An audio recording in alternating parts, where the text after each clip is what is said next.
Assalamualaikum students, hope you all are doing well and आपकी teacher miss Noor. Today we will talk about the topic effect of temperature on the solubility of solute, the topic of chapter number 1 Punjab text book chemistry. हमने last में time पढ़ा था saturated और unsaturated, और अब हम लोग पढ़ेंगे अफेक्ट. अब टेम्परेचर का अफेक्ट भी होता है आपकी सॉल्युबिलिटी. लास्ट में मैंने आपको बताया भी था कि पर्टिकुलर टेम्परेचर पे ही वो डिज़ोल्व हो रहा था, और अगर हीट अप करते थे और सोल्यूशन वो शुगर को या सॉल्ट को डिज़ोल्व करते थे तो वो डिज़ोल्व हो जाता है टेम्परेचर बढ़ाने से. तो वही अफेक्ट अब हमने पढ़ना है कि आपकी सॉल्युबिलिटी पे टेम्परेचर का अफेक्ट कैसे होता है. अभी पहले मैं इसको रीड आउट करूँगी. इसमें जो क्वेश्चंस होंगे साथ साथ जो भी अराइज होंगे उसकी रीजनिंग मैं बताऊंगी कि कौन सा जो सॉल्ट है या कोई भी सॉल्यूट है वो इंक्रीज़ टेम्परेचर करने पे कैसे डिज़ोल्व हो रहा है, अगर कोई जो सॉल्ट है या सॉल्यूट है वो डिक्रीज़ टेम्परेचर करने पे कैसे डिज़ोल्व होता है. उसकी सारी रीजनिंग मैं आपको साथ साथ बताती रहूँगी. ठीक है, अब हम स्टार्ट करते हैं. सॉल्युबिलिटी. सॉल्युबिलिटी आपको पता है कि कोई भी सॉल्यूट जब सॉल्वेंट में डिज़ोल्व हो जाता है उसको हम सॉल्युबिलिटी कहते हैं. अब टेम्परेचर पे वो कहते हैं कि कुछ जो सॉल्यूट होते हैं ना, वो जब हम टेम्परेचर डिक्रीज़ करें तो उनकी सॉल्युबिलिटी इंक्रीज़ हो जाती है, और कुछ की टेम्परेचर इंक्रीज़ करने पे सॉल्युबिलिटी इंक्रीज़ होती है. कुछ इन्वर्सली प्रोपोर्शनल है तो कुछ डायरेक्टली प्रोपोर्शनल है. अब इस चीज़ को हम लोगों ने डिस्कस करना है कि कैसे जो है कुछ इन्वर्सली प्रोपोर्शनल और कुछ डायरेक्टली प्रोपोर्शनल है. ठीक है. The amount of solute which can dissolve in 100 gram of solvent at a particular temperature. वो कहता है कि 100 ग्राम ऑफ सॉल्वेंट में अमाउंट ऑफ सॉल्यूट जो डिज़ोल्व होती है पर्टिकुलर टेम्परेचर पे उसको हम कहते हैं solubility. Change in temperature has different affect on the solubility of different compound. उनके यूजली द सॉल्युबिलिटी इंक्रीज. आमतौर पे वो कहता है कि जो सॉल्युबिलिटी है ना वो इंक्रीज़ कब होती है, जब इंक्रीज़ करते हैं टेम्परेचर पे. लेकिन ये जनरल रूल नहीं है. उसने एंड पे ये भी बोल दिया कि जनरल रूल नहीं है. हम ये जहन में नहीं रख सकते कि हम टेम्परेचर इंक्रीज़ करेंगे तब ही जाके आपकी सॉल्युबिलिटी जो है वो इंक्रीज़ होगी. ऐसी बात नहीं होती. ठीक है. अब फर्स्ट एग्जांपल, आगे जितने भी ये टॉपिक है उसमें एग्जांपल्स इन्होंने दी हुई हैं. कुछ की इंक्रीज़ की दे दी हैं, कुछ में डिक्रीज़ की दे दी हैं. ठीक है. अब फर्स्ट एग्जांपल जो है आपके वो क्या है, there is a large number of compound whose solubility in water increase with increase in temperature. वो कहते हैं कि वाटर में बहुत से ऐसे कंपाउंड हैं जिनकी सॉल्युबिलिटी इंक्रीज़ हो रही है टेम्परेचर के इंक्रीज़ करने में, जिसमें आ जाता है potassium nitrate, silver nitrate, potassium chloride. ठीक है. They give increasing solubility curve. Increasing solubility curve मतलब कि ये कर्व जो है वो इंक्रीज़ कर रही है सॉल्युबिलिटी की जब हम टेम्परेचर को क्या कर रहे हैं, इंक्रीज. ऐसे अब लेट्स सपोज आपके ये मैं ग्राफ एक सिंपल सा रफली बना देती हूँ. यहाँ पे सॉल्युबिलिटी लिख लो, यहाँ पे टेम्परेचर लिख लो. ठीक है. तो वो हम जैसे जैसे टेम्परेचर इंक्रीज़ करेंगे तो सॉल्युबिलिटी भी क्या हो रही है, इंक्रीज़ हो रही है. इस तरह की कर्व आ जाएगी. ठीक है. आगे वो कहता है कि the solubility of sodium chloride in water doesn't increase appreciably with the increase in temperature. वो कह रहा है कि NaCl की जो सॉल्युबिलिटी है वो एज सच इंक्रीज़ नहीं करती अगर हम टेम्परेचर इंक्रीज़ करें. यहाँ पे बात ये आ रही है एप्रिसिएबली, मतलब कि मतलब टेम्परेचर को हमने ज़्यादा कर दिया तो वो जल्दी जल्दी सॉल्युबल नहीं हो रहा. मतलब उसमें जो चेंजिंग आ रही है ना, इंक्रीज़ कर रही है सॉल्युबिलिटी, लेकिन बहुत ही माइन्यूटली इंक्रीज़ कर रही है. टेम्परेचर को हम बढ़ा रहे हैं तो बहुत माइन्यूटली उसकी सॉल्युबिलिटी क्या करती है, इंक्रीज़ करती है. ठीक है. तो यहाँ पे ये मतलब है इसका. The solubility of compound like lithium carbonate and calcium chromate decreases with increase in temperature. वो कहता है कि लिथियम कार्बोनेट की और कैल्शियम क्रोमेट की जो सॉल्युबिलिटी है वो डिक्रीज़ करती है जब टेम्परेचर को इंक्रीज़ करते हैं. अब इसकी रीजनिंग क्या है, इसकी रीजनिंग मैं आपको आगे जाके बताती हूँ कि कैसे डिक्रीज़ करता है जब टेम्परेचर इंक्रीज़ होता है. तो the solubility of gases in water also decrease with increase in temperature. They give decreasing solubility का. वो कहते हैं कि गैसेस की जो सॉल्युबिलिटी है ना वाटर में वो क्या हो रही है, डिक्रीज़ हो रही है टेम्परेचर इंक्रीज़ करने पे, और इसकी जो सॉल्युबिलिटी कर्व है वो भी डिक्रीज़ होती है, वो मैंने इंक्रीज़ की बनाई थी, यहाँ पे डिक्रीज़ की बनाऊंगी। वो कैसे बनेगी, ऐसे करके बनेगी, ठीक है। टेम्परेचर इंक्रीज़ कर रहा है तो आपकी सॉल्युबिलिटी ये एस है और ये टी है।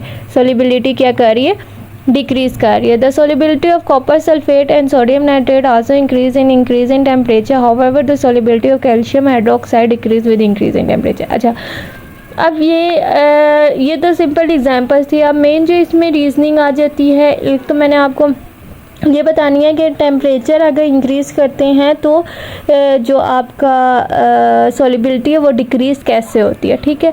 अब इसमें एक बात आ जाती है एंडोथर्मिक रिएक्शन और एक्सोथर्मिक रिएक्शन की, वो आगे जाके इंशाल्लाह आप लोग पढ़ेंगे कि एंडो और एक्सो क्या होता है। मैं थोड़ा सा आपको यहाँ पे एक्सप्लेन कर देती हूँ।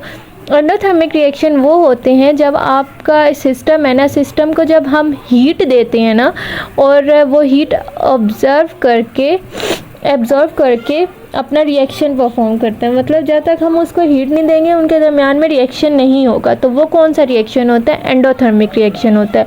और एक्सोथर्मिक रिएक्शन कौन सा होता है कि जब आपका रिएक्शन परफॉर्म हो रहा हो और आपकी हीट जो है वो बाहर निकल रही हो, ठीक है। इसमें मैं आपको छोटी सी एग्जांपल दे देती हूँ NaCl की, सोडियम हाइड्रोक्साइड, NaOH जो है, जब हम उसको वाटर में डिज़ोल्व करते हैं ना, बीकर में 100 ml का बीकर लिया, उसके अंदर हमने सोडियम हाइड्रोक्साइड डाल दिया वाटर में, तो क्या होता है जब हम उसको डिज़ोल्व कर रहे होते हैं ना तो आपका बीकर जो है वो हीट अप हो जाता है। हीट अप का मतलब क्या है कि आपकी जो रिएक्शन है वो कौन सा एक्सोथर्मिक रिएक्शन है, मतलब कि हीट जो है वो रिलीज़ कर रहा है, ठीक है। अब ये एंडो और एक्सो का ये मतलब है। अब इधर आ जाता है ये वाला कॉन्सेप्ट, अब हम इधर यूज़ करेंगे। अब वहाँ पे वो क्या कह रहे हैं, why calcium hydroxide solubility decreases with the increase in temperature. अब जब ये बात आ जाए ना कि डिक्रीज़ कर रहा है इंक्रीज़ पे, तो ये ज़हन में रखें कि आपका जो कैल्शियम हाइड्रोक्साइड का जो रिएक्शन है वो है एक्सोथर्मिक रिएक्शन, ठीक है। एक्सोथर्मिक मतलब हीट रिलीज़ कर रहा है। अब ये हमें कैसे, अब जो आपका ली चैटर प्रिंसिपल है, एक ही आप बड़ी क्लासेस में जाओगे तो इसके बारे में डिटेल में पढ़ोगे, वो क्या कहता है, फर्स्ट सेकेंड ईयर में आता है ये। इसका मैं थोड़ा सा यहाँ पे आपको बता देती हूँ कि वो ली चैटर प्रिंसिपल कहता है कि जब हम लोग टेम्परेचर इंक्रीज़ करते हैं ना, लेट सपोज मैं आपको इधर एग्जांपल में ये दे देती हूँ कि ये एक बर्नर है, ठीक है। इसके नीचे जो है हमने फायर लगाई हुई है, ठीक है। इसके ऊपर हमने बीकर रखा हुआ है जिसके अंदर आपका सारा सॉल्यूशन है, ये सिस्टम है, ठीक है। वो कहता है कि जब हम टेम्परेचर देते हैं ना तो वो increase in temperature add heat to the system. जब बीकर है ना, बीकर के अंदर सॉल्यूशन है, तो जब हम टेम्परेचर को इंक्रीज़ करते हैं तो हीट जो है वो सिस्टम के अंदर चली गई है, ठीक है। तो क्या हो रहा है कि increase in temperature and added heat to the system, temperature को इंक्रीज़ कर रहे हैं तो हीट जो है वो सिस्टम में चली गई है, जिसकी वजह से आपका जो इक्विलिब्रियम है वो शिफ्ट किधर कर रहा है, बैकवर्ड साइड पे। यहाँ पे एग्जांपल के तौर पे हम लिखते हैं कैल्शियम हाइड्रोक्साइड और वाटर का रिएक्शन हम लिख देते हैं। तो यहाँ पे क्या हो रहा कि आपका जो पहले ये रिएक्शन था, हाय अल्लाह, ये उसका रिएक्शन है, ठीक है।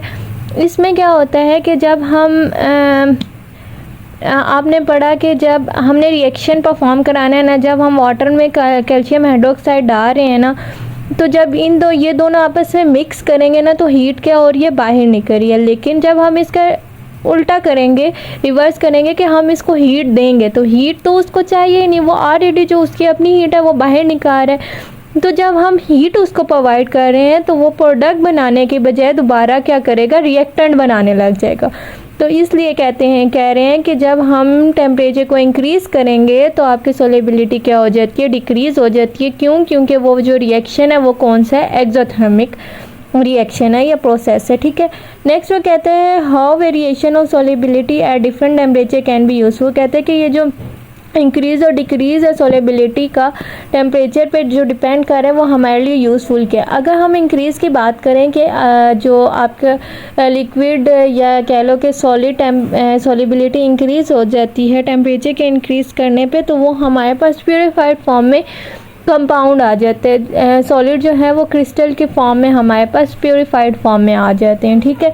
और दूसरी, जब हम डिक्रीज़ करते हैं, वो कहते हैं सॉलिबिलिटी, जब टेम्परेचर डिक्रीज़ करते हैं और सॉलिबिलिटी जो है वो इंक्रीज़ हो जाती है, या टेम्परेचर इंक्रीज़ करते हैं तो सॉलिबिलिटी डिक्रीज़ हो जाती है, तो क्या होता है कि कार्बन डाइऑक्साइड जो है वो वाटर में क्या हो जाती है, सॉल्युबल हो जाती है लो टेम्परेचर पे। और उसमें जो आम एग्जांपल जो उन्होंने दी हुई है कि सोडा वाटर बॉटल, ये जो हमारी पेप्सीज वगैरह हैं या कोल्ड ड्रिंक्स वगैरह हैं, इसकी बात करें कि जब हम इसको रेफ्रिजरेटर में, फ्रिज वगैरह में रखते हैं ना, तो इसमें जो कार्बन डाइऑक्साइड है वो क्या कैप्ट रहते हैं, मतलब कि वो स्टोर रहती है फॉर अ लॉन्ग पीरियड। अब ऐसा क्यों है, ऊपर मैंने एग्जांपल इसकी दे दी कि गैसेस का भी जो रिएक्शन होता है वो कौन सा होता है, एक्सोथर्मिक रिएक्शन होता है। तो जब हम टेम्परेचर को ही लो रखेंगे तो उसके अंदर जब हीट ही नहीं जाएगी तो आपके जो गैस है वो वाटर के अंदर क्या रहेगी, डिज़ोल्व रहेगी। लेकिन अगर हम टेम्परेचर को बढ़ा देते हैं, बाहर बॉटल को रख देते हैं, तो टेम्परेचर क्या हो रहा है, उसका इंक्रीज़ हो रहा है।